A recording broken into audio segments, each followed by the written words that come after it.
យមនុស្សច្រើនដែលលេងហោហើយសប្បាយខ្លាំងអាយុកាលសេតតិចតិចបានហើយធីមយើងអស់យើងរំបាត់រំមួយមួយរំច្បាស់ខ្មែរដូចយើងលើកស្ទួយសង្ក្រានឆ្នាំថ្មីតោះយើងមករំពួយរំបាក់ពួយពួយអស់ដៃទៅតែយើងរំពួយពួយអស់ដៃទៅអើយ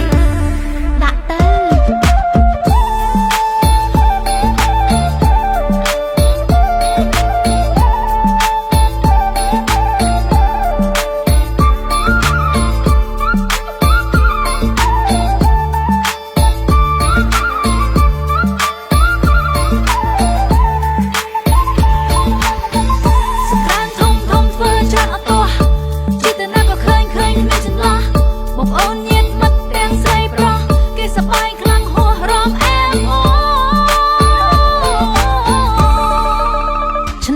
ឆ្នាំថ្មីញាតិមិត្តប្រុសស្រីតែលេងសង្ក្រានហើ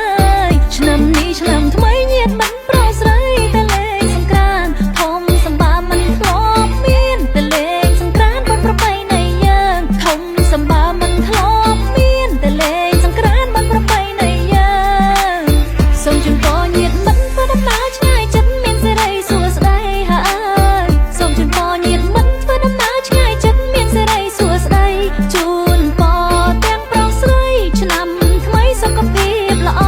ជូនពរញាតិមិត្តប្រុសស្រីឆ្នាំថ្មីបានជ័យបបរហើយឆារ៉ាឆារ៉ាឆារ៉ាឆារ៉ាឆារ៉ាឆារ៉ាឆារ៉ាសែនសប្បាយមែនទេណាចូលឆ្នាំខ្មែរបងទៀនម្ដងមនុស្សឡើងហោហើយថាឆ្នាំនឹងគេសប្បាយមនុស្សច្រើនដែលលេងហោហើយសប្បាយខ្លាំងអាយុកាលសេតតិចតិចបានហើយធីមយើងអស់យើងរំបាត់រំមួយមួយរំច្បាស់